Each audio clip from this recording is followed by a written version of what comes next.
न्याय के आशा में हमने अपने प्रदेश के डिप्टी चीफ मिनिस्टर के पास भी बहुत बार गए हैं। डीसीएम सर ने हम लोग के रिक्वेस्ट करने पर उन्होंने डिस्ट्रिक्ट एडमिनिस्ट्रेशन को, डीसी को, डीएलआरएसओ को, एनएसआईडीसीएल को फोन किया। फोन करके बोला भी है कि ये 16% जो स्टेक होल्डर्स है, जो अफेक्टेड है, जिसको कंपेंसेशन नहीं हुआ है, उनको जल्द ही जल्द इनका ग्रीवेंसेस को एड्रेस करके हल कर दे। लेकिन डिप्टी चीफ मिनिस्टर के इंटरवेंशन के बावजूद हमारे डिस्ट्रिक्ट एडमिनिस्ट्रेशन ने हमें अभी तक हमारे केस को पेंडिंग में रखा हुआ है। Chairman of the board ADC के लीड करते हुए जब असेसमेंट के बिल को साइन करके रखा हुआ है, तो एनएसआईडीसीएल क्या कर रहा है? वे अपनी ओर से सैंक्शन और डिसबर्समेंट का प्रोसेस को क्यों देर रखा है? क्या प्रॉब्लम है? जिस प्रकार से 90% स्टेक होल्डर्स को कंपेंसेट किया गया है, ठीक उसी प्रकार हमारा एसेट्स को भी कंपेंसेशन करना चाहिए, करना होगा। यही हमारा मांग है। अच्छा नहीं लगता है उन लोगों को बार बार ये मेरा घर तो देखने के लिए, तो आने अगर देना है तो अच्छा से बना के दे दीजिए। बार बार देखने के लिए वो घर नहीं है, तो नहीं देना है तो मत दीजिए। हाँ, हम भी नहीं देगा, 1 इंच भी नहीं, हम भी नहीं देगा। क्यों देगा? फोकट में तो नहीं है ना। हम लोग घर एक पैसा करके घर बनाया है, तो हम भी 1 इंच नहीं देगा, कभी नहीं देगा। नमस्कार दर्शकों, मैं यलीगुची चौमंग और आप देख रहे हैं नाउलिट नाउ। दर्शकों, आप सभी को मैं फिर से एक बार बताना चाहूंगी कि चौखाम में जो NH-15 रोड पोजीशन का इशू है वो अभी तक भी जारी है। दर्शकों, इस रिगार्डिंग हमारे नाउलिट टीम ने यहाँ के विधायक से और यहाँ के एडमिनिस्ट्रेशन से और PWD के AE से भी बात किया था। और साथ ही दर्शकों, मैं ये भी बताना चाहूंगी कि आप ये जो कंपोजिशन का इशू को लेकर नाउलिट नाउ बहुत पहले से फॉलो अप कर रहे हैं। और दर्शकों, जब हमने यहाँ के पब्लिक को बात किया था, जो कंपोजिशन इशू को लेकर नाराजगी जता रहे थे, उनसे बात किया था, तो उनका कहना ये था कि उन्होंने जो कंपोजिशन को लेके बहुत सारा शिकायत किया है। जो हमारे यहाँ के जो डिस्ट्रिक्ट एडमिनिस्ट्रेट है, उनको कई सारा जो कंप्लेन लेटर दिया है, वो भी हम आपके सामने में स्क्रीन में आपको दिखा देंगे कि वो उन्होंने अपने तरफ से कई सारे कंप्लेन लेटर दिया है उनको। और पब्लिक का काफी सारे शिकायतों के बाद जो एडमिनिस्ट्रेट है, उन्होंने एक नया कमेटी बना के रीअसेसमेंट और वेरिफिकेशन का प्रोसेस के लिए दिया है। और जो भी लेफ्ट हो गए थे, उनका नाम को कंपोजिशन में ऐड करके उनको रिकमेंड भी किया है इनिशियल डीसीएल को। और जब ये इनिशियल डीसीएल को दिया गया था, तो उनके तरफ से एक ऑब्जर्वेशन का एक लेटर मिला है। उसको लेके पब्लिक काफी नाराज था कि ये ऑब्जर्वेशन क्यों लगाया गया है। और उनका नाराजगी को लेके हमने परसों के दिन में इनिशियल डीसीएल के जो जनरल मैनेजर है, उनसे हमने बात किया था। हालांकि उन्होंने ऑन कैमरा में कुछ भी नहीं कहा है, लेकिन ऑफ कैमरा में बातचीत के दौरान उन्होंने बहुत सारी चीजों के ऊपर में बात किया है। तो दर्शकों, मैं ये आपको बताना चाहूंगी कि उनका क्या कहना था।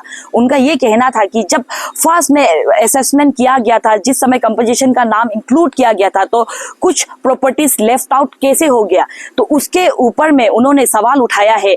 इसके वजह से फिर से ऑब्जर्वेशन दिया गया है। और दर्शकों, उन्होंने ये भी कहा है कि फिलहाल विचार विमर्श चल रहा है। और दर्शकों, उन्होंने ये कहा है कि जो हमारे एडमिनिस्ट्रेट है, वो अगर जस्टिफिकेशन दे देते हैं और फुल एक्सप्लेन कर देते हैं कि जो लेफ्ट आउट प्रॉपर्टी से उनको क्यों कंपनसेशन मिलना है, तो इस जो ये मुद्दा उठ के आया है, इसका ऊपर में बातचीत करके समाधान निकलाया जा सकता है।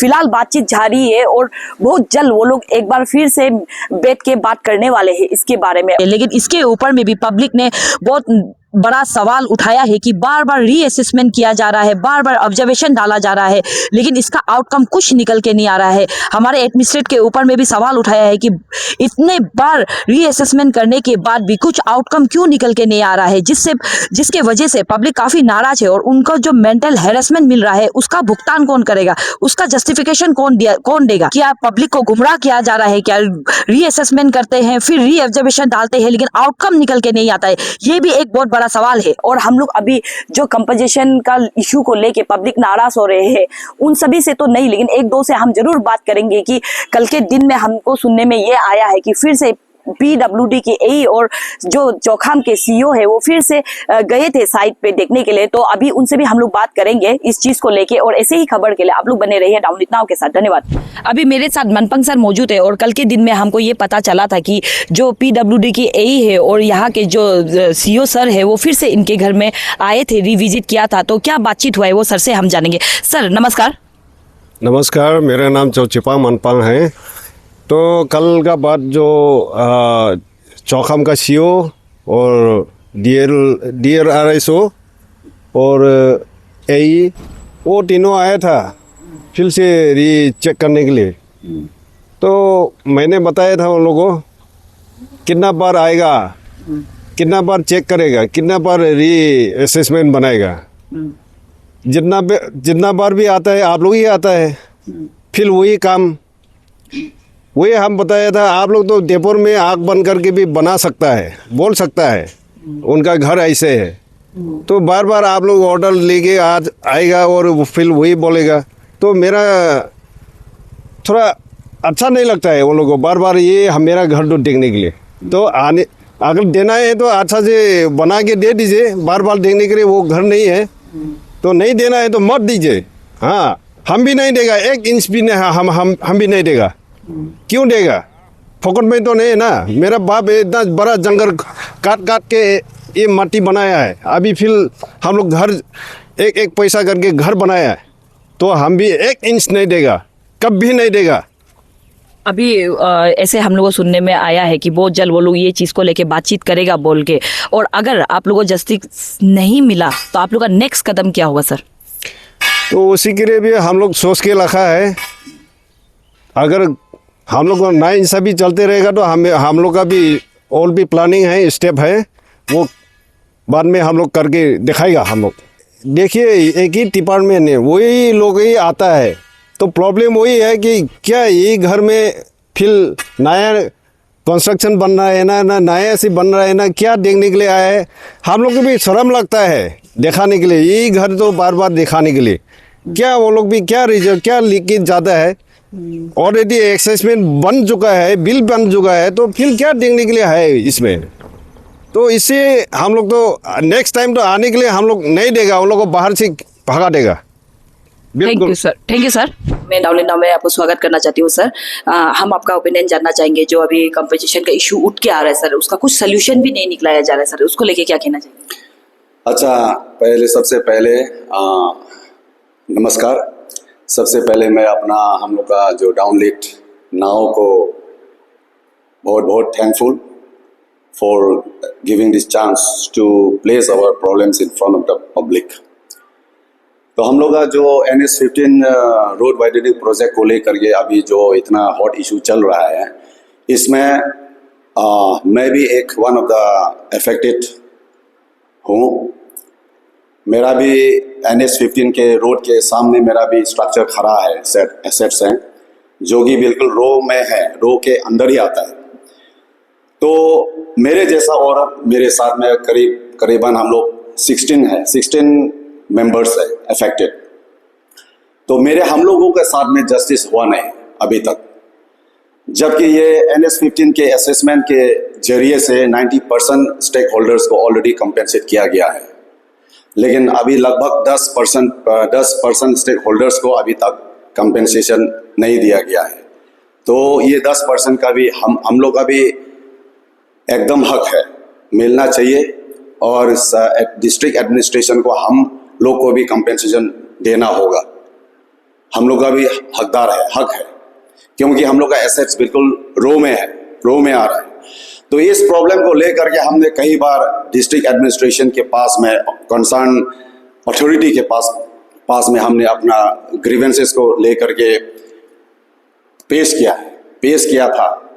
है, लेकिन हम लोग के प्रॉब्लम को पेश करने के बावजूद डिस्ट्रिक्ट एडमिनिस्ट्रेशन ने हम लोग का ग्रीवेंसेस को अनसुना कर दिया है, इनकार कर दिया है। और न्याय के आशा में हमने अपने प्रदेश के डिप्टी चीफ मिनिस्टर के पास भी बहुत बार गए हैं, और उन्होंने हमारे ग्रीवेंसेस को बहुत गंभीरता से देखा है, समझा है और प्रयास किया हमको हेल्प के लिए। ऑनरेबल DCM के प्रयास करने के बावजूद हमारे डिस्ट्रिक्ट एडमिनिस्ट्रेशन ने हमको अभी तक जस्टिस दिया नहीं है। DCM साहब ने हम लोग के रिक्वेस्ट करने पर उन्होंने डिस्ट्रिक्ट एडमिनिस्ट्रेशन को, DC को, DLRSO को, NSIDCL को फ़ोन करके बोला भी है कि ये 16% जो स्टेक होल्डर्स है जो अफेक्टेड है, जिसको कंपेंसेशन नहीं हुआ है, उनको जल्द ही जल्द इनका ग्रीवेंसेस को एड्रेस करके हल कर दे। लेकिन डिप्टी चीफ मिनिस्टर के इंटरवेंशन के बावजूद, इनके प्रयासों के बावजूद हमारे डिस्ट्रिक्ट एडमिनिस्ट्रेशन ने हमें अभी तक हमारे केस को पेंडिंग में रखा हुआ है।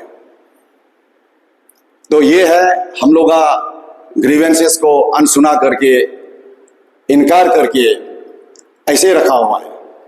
और देखा कि हमारा जो चेयरमैन है एडीसी चौंखम, हमारे बोर्ड जो है, board headed by ADC Chaukham as a chairman of the board, इन्होंने हम लोगों के कंपेंसेशन बिल को साइन करके रखे हुए हैं। तो इसमें हम लोग का क्वेश्चन है कि ये जब chairman of the board ADC के लीड करते हुए जब असेसमेंट के बिल को साइन करके रखा हुआ है, तो NSIDCL क्या कर रहा है? वे अपनी ओर से सैंक्शन और डिसबर्समेंट का प्रोसेस को क्यों देर रखा है? क्या प्रॉब्लम है? ये हमारा क्वेश्चन है। और हम ज्यादा मांग नहीं कर रहे हैं, हम केवल और केवल हमारे जो जिस प्रकार से 90% स्टेक होल्डर्स को कंपेंसेट किया गया है, ठीक उसी प्रकार हमारा एसेट्स को भी कंपेंसेशन करना चाहिए, करना होगा। यही हमारा मांग है, क्योंकि हमारे एसेट्स जो है, हमारे एसेट्स के अगेंस्ट में कंपेंसेशन होना देना एकदम सही, जेन्युइन है, इसलिए हम अभी तक मांग कर रहे हैं। ये है। और हम चाहते हैं कि, और ये हमारे, और एक बात है इसमें, हम ये अगर कंपेंसेशन NS-15 का कंपेंसेशन लारा एक्ट 2013 के प्रोविजन में ही अगर दिया जा रहा है, तो रो जैसा कंसेप्ट, राइट ऑफ वे जैसा कंसेप्ट को लिया गया, क्यों लिया गया है?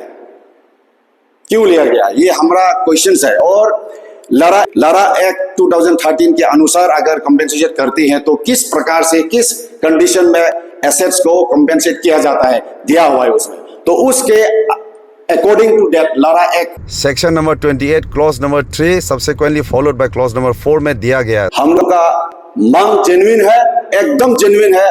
और रो जैसा कंसेप्ट नहीं आना चाहिए, लेकिन रो जैसा कंसेप्ट आने से भी रो में ही है हम लोग का अभी एसेट जो है, हम लोगों का एसेट जो है रो में ही आ रहा है। यही है हम लोग का मांग।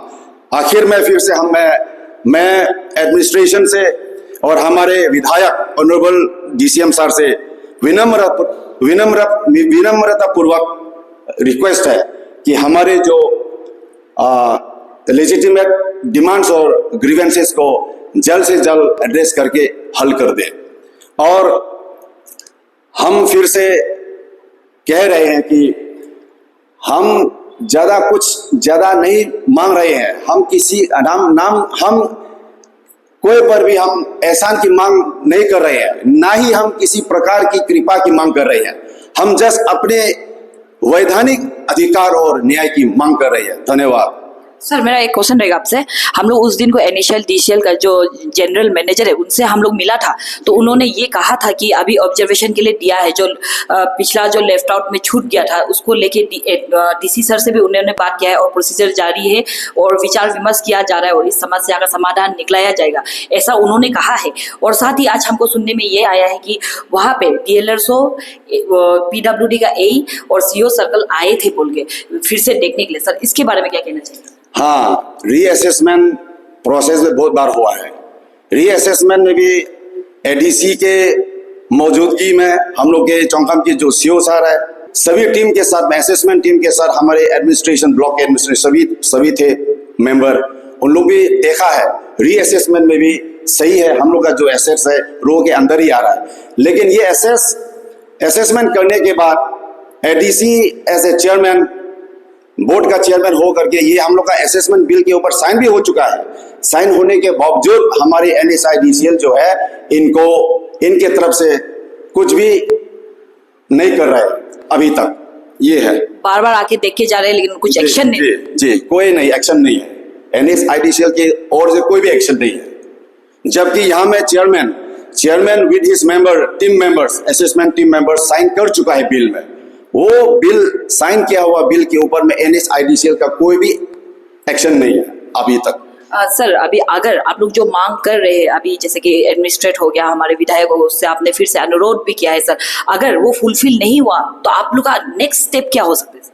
तो ये हम लोग का अगर लेजिटिमेट डिमांड्स और ग्रीवेंसेस अगर फुलफिल नहीं कर पाते हैं तो we will be bound to go for legal remedies and other ways of democratic ways of protest. वही है। धन्यवाद सर आपका टाइम देने के लिए।